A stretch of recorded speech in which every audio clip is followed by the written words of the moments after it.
Hello and welcome. You're watching the US Election Watch with me, Osama Shaab. There were big takeaways from day two of the Democrats' National Convention, where the Obamas stole the limelight. We'll also be looking ahead to day three, where the Vice President nominee, Tim Walz, is expected to speak. An action-packed show in store for you on NDTV. But first, let's take a look at the headlines.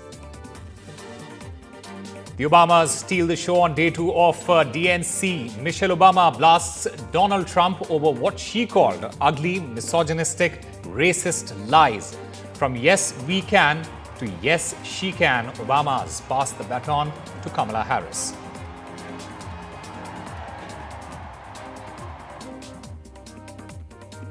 With celebs and a DJ-spun roll call, delegates nominate Kamala Harris on an electric day two of Democrats' convention. A rousing endorsement of Kamala Harris and warnings on Trump were the highlights. Day three to highlight the theme, a fight for our freedom. Kamala Harris's running mate Tim Walz expected to deliver keynote. Former President Bill Clinton and former House Speaker Nancy Pelosi also expected to speak on day three.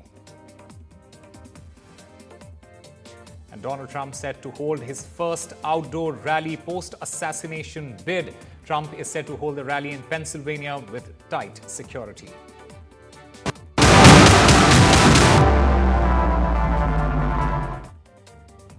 Well, it was night two of the Democratic National Convention on Tuesday, and the Democrats, well, they went all in their bid to promote the current vice president and the Democrats' nominee for the post of the president of the United States of America, Kamala Harris. And it was an eventful night, to say the least. The night highlighted the party's past presidents, particularly Chicago's own Barack Obama, along with the former First Lady Michelle Obama. There was a cross-party appeal as the night featured a former spokeswoman of Donald Trump as well as a Republican mayor from the battleground state of Arizona. Now, we will get to what the star speakers, that is the Obamas, said and the takeaways from their speech. But what would ideally have been the driest part of the evening, the roll call, that turned into a party complete with music and several celebrity appearances. Remember, the Democrats have already held a virtual vote on August 6th that made Harris the party's official nominee, but they again held a celebratory roll call vote to reaffirm her nomination. We can't just rely on the ideas of the past. We need to chart a new way forward to meet the challenges of today. And Kamala understands this. Former US President Barack Obama making his case for Kamala Harris as president, while calling Donald Trump dangerous.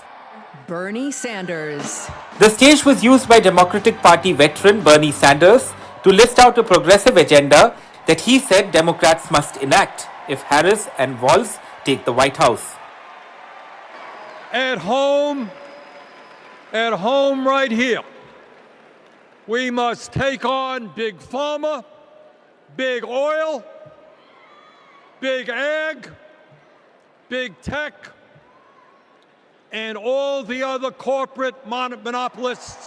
Kamala Harris made another surprise appearance, this time from a Milwaukee rally, right as she was reaffirmed as the Democratic nominee following the state-by-state roll call at the DNC. And I thank everyone there and here for believing in what we can do together. We are so honored to be your nominees. The voting took place with a DJ and a light show in the United Center Arena. Big names from the entertainment industry, such as rapper Lil Jon and film director Spike Lee, made surprise appearances. Of the United States of America! Meanwhile, second gentleman Doug Amos paid tribute to his wife Kamala when party delegates met at the DNC. Kamala rises to the occasion, and she did it for me and our family. And now that the country needs her, she's showing you what we already know. She's ready to lead. All eyes will now be on Kamala Harris as she takes the DNC stage on Thursday to deliver her much-awaited speech. With Vishal Vivek, Bureau Report for NDTV Word. Now, speaking about the Obamas, and we'll come to Michelle Obama in just a bit, Barack Obama, he closed the second night of DNC with a rousing endorsement of Kamala Harris and warnings about Trump returning to office. The former president, he warned about the danger of polarization and heralded the fight that lies ahead. As far as Michelle Obama is concerned, for the first time, Michelle went there. She talked about the racism that she and former President Barack Obama experienced during their 8 years in the White House. She talked about the attacks that were often perpetuated by Donald Trump, who what she called is a conspiracy theory about the birthplace and presidential eligibility of the first black president. Here's a 78-year-old billionaire who has not stopped whining about his problems since he rode down his golden escalator 9 years ago. It has been a constant stream of gripes and grievances that's actually been getting worse now that he's afraid of losing to Kamal. There's the childish nicknames, the crazy conspiracy theories, this weird obsession with crowd sizes.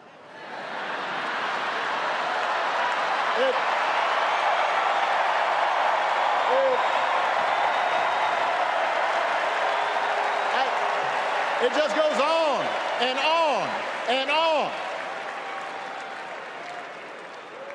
The other day I heard someone compare Trump to the neighbor who keeps running his leaf blower outside your window every minute of every day.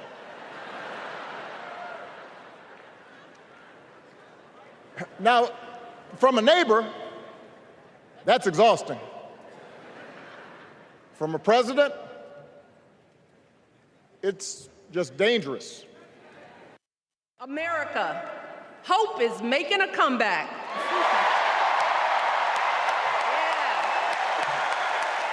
Michelle Obama brought the House down with her speech at the Democratic National Convention in her hometown of Chicago. My girl, Kamala Harris, is more than ready for this moment. The former U.S. First Lady, who recently lost her own mother, leaned on the words of Harris's late mother. She'd often tell her daughter, don't sit around and complain about things, do something.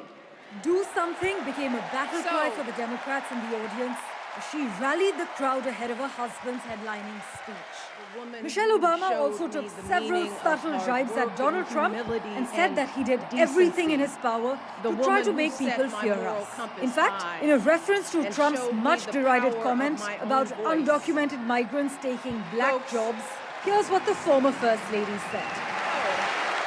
Who's going to tell him that the job he's currently seeking might just be one of those black jobs? See, his limited, narrow view of the world made him feel threatened by the existence of two hard-working, highly educated, successful people who happen to be black.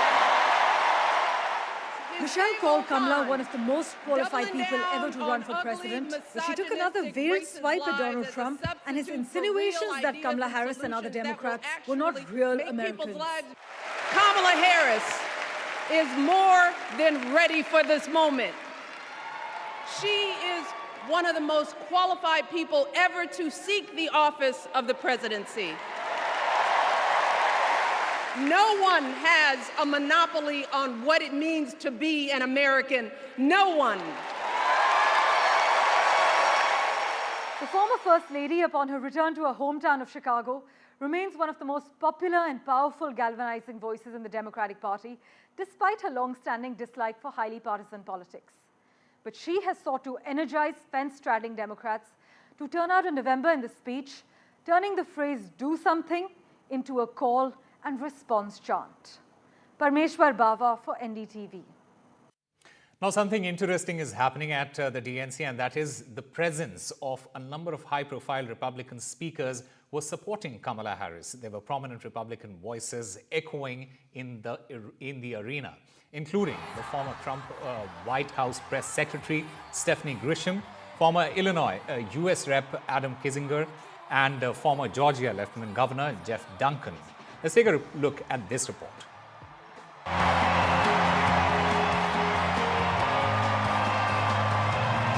While the second day of the Democratic National Convention was headlined by top party honchos such as the Obamas, there was a prominent Republican voice echoing in the arena.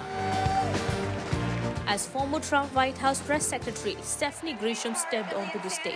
Any longer.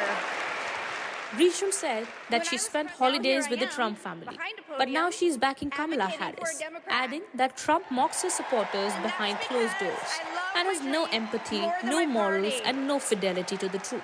Kamala Harris tells the truth. She respects the American people, and she has my vote. It's because, unlike my boss, Grisham is one of several former Trump supporters and Republican voices who are addressing the convention this week. behind a podium.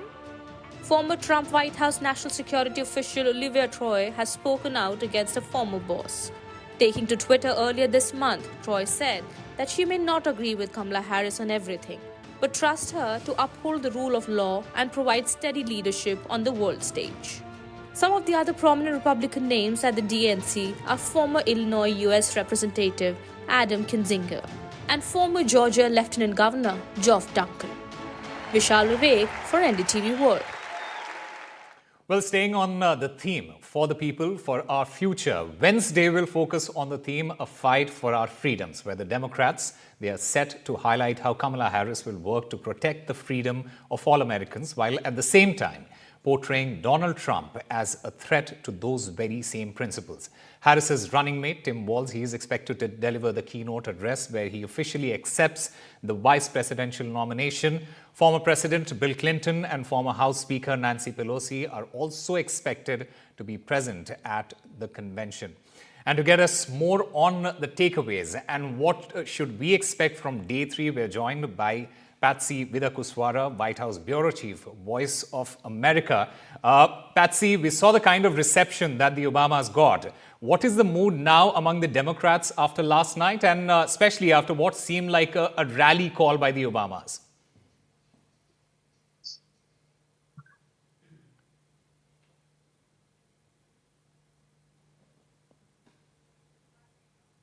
NDTV, I cannot hear anything. If you're calling me, I'm not hearing anything from you. But right now, I can tell you that. All right, we'll try and get Patsy Vidakuswara back. Like I mentioned, on day 3, there is a lot to expect from the convention, the theme, which is for the people, for our future. That theme on Wednesday will focus on the theme, a fight for our freedoms. In fact, let's go across to Patsy Vidakuswara, who's joining us. She's the White House Bureau Chief for Voice of America. Patsy, if you could hear me, we saw the kind of reception that the Obamas got. What is the mood now among the Democrats, especially after last night and especially after what seemed like a rally call by the Obamas there? So I'm not able to hear you because there's a really bad echo, but I did hear you mention Barack Obama and Michelle Obama, and clearly those two speakers were the highlight of the night. If you look at carefully what Michelle Obama is saying, she's specifically hitting the issue of race, mentioning how Donald Trump fears Black people. She uses herself and her husband as two hardworking, highly educated, successful people who happen to be Black. That is a clear and direct attack on issues of race that has been overshadowing this whole campaign from Donald Trump.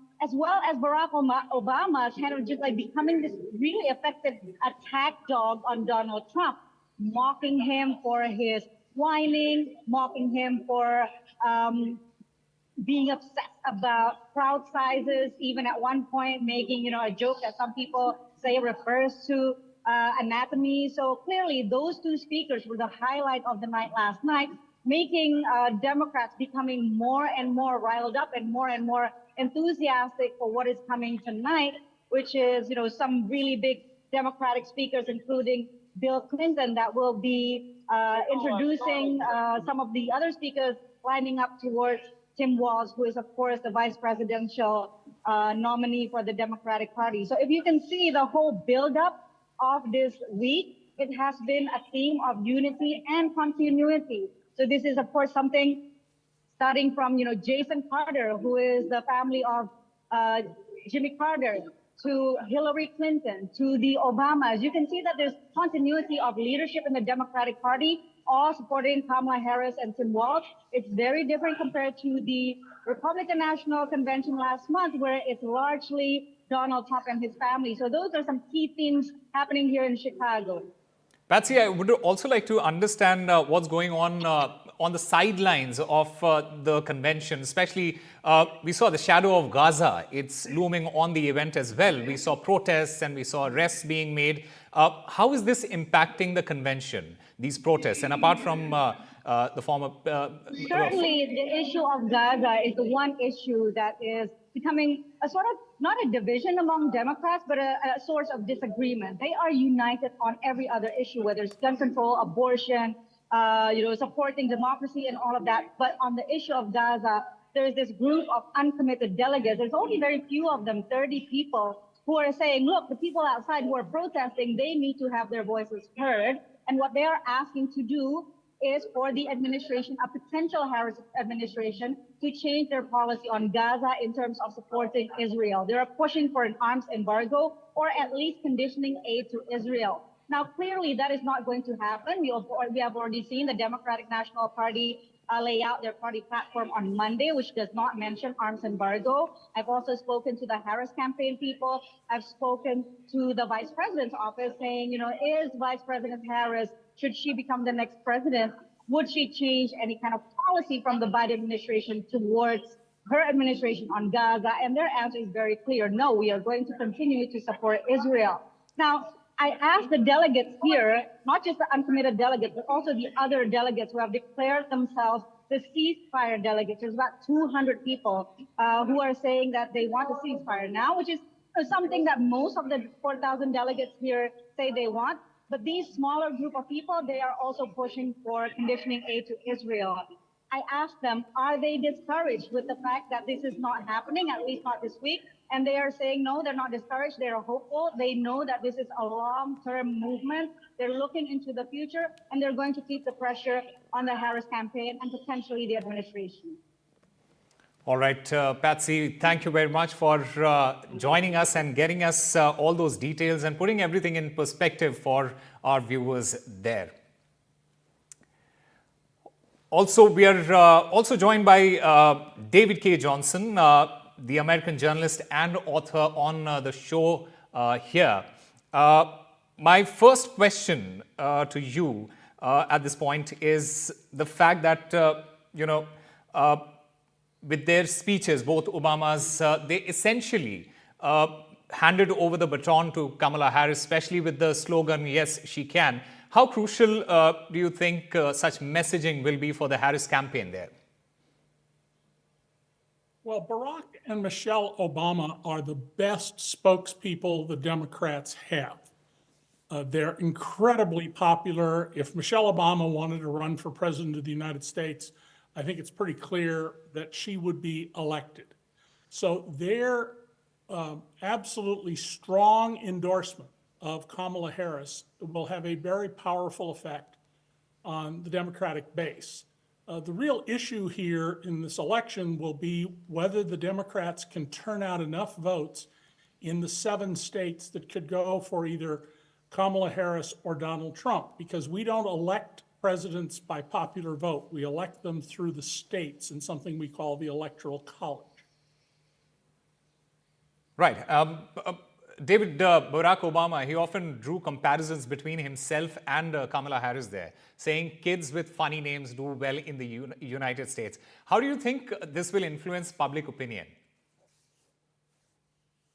I think Kamala Harris is in a very good position to go to the White House. In less than a month, she's raised more than $500 million. Trump last month raised $139 million. There is clearly a surge among people who are tired of Donald Trump whining, complaining that he's been unfairly treated, and talking about going backwards. And one of the biggest themes you're hearing from the Democrats is we're not going back.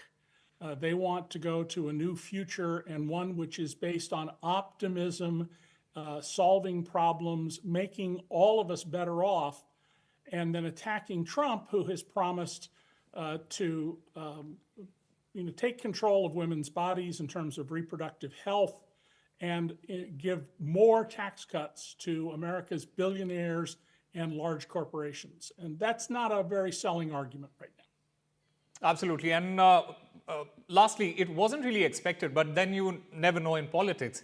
Michelle Obama, she talked about racism that she and Barack Obama faced while he was in office. And it's important to know that she and Barack Obama have stayed away from this discourse largely. What do you feel prompted her to go there? Well, the fact is that there is a great deal of racism in America. There are a lot of people who recognize this and try to address it. And there are people who want to, as one of the speakers said last night, I think it was Barack Obama, tell Black people, people from India, Latinos, go back to your place. They want to have a white male dominant society. And the Democrats are pushing back against that because it's simply not broadly popular. There's certainly a minority of Americans who really seriously want that, but they're a minority. And by calling out this issue, the Democrats are trying to broaden support for Kamala Harris. Well, Donald Trump, whom I've covered for 36 years, longer than anyone else, and wrote about him becoming president in 1988, Donald keeps simply focusing on his base, not on attracting a broader range of supporters. And one final word from you, David, on especially on the fact that abortion and the right to choose, they have been like the recurring theme throughout the past 2 days at the convention. How is it driving the Harris's campaign, and how important an issue do you think is it going to be moving forward? Well, I think after getting rid of the Donald Trump era with his doom and gloom, reproductive rights and freedom are the #1 issue. There have been 7 states with votes about reproductive rights, some of them very conservative states. They've all voted to ensure and protect the rights of women to control their own bodies. One of the things Trump supporters are proposing is to ban all contraceptives, condoms, IUDs, birth control pills. That's clearly not going to be a popular position, especially with anybody who's in their reproductive years. But they're not backing away from that. They're trying to complicate it, but they're not backing away from it. So I think establishing a national right to control your own body for women is a very much a winning issue. It will turn people out at the polls. And of course, that's what matters. Who actually shows up November 5th to cast a ballot? All right, wonderful insights there from David Cay Johnston. Thank you very much for joining us on NDTV. And for the first time since a failed assassination attempt on the former President Donald Trump is set to hold his first outdoor rally in North Carolina. Now, security measures, they are being boosted for the afternoon rally, which is scheduled at an aviation museum in Asheboro, North Carolina, including bulletproofing the glass surrounding the Republican nominee's podium. The Secret Service, it had recommended Trump not to hold outdoor events after the agency failed to protect presidents and candidates, failed to stop a gunman who fired at him from a rooftop at a rally in Butler, Pennsylvania, injuring Trump in the ear and leaving one person in the crowd dead. Trump is set to hold his first outdoor rally post his assassination attempt in North Carolina. Well, that's all we have for you. Keep watching NDTV.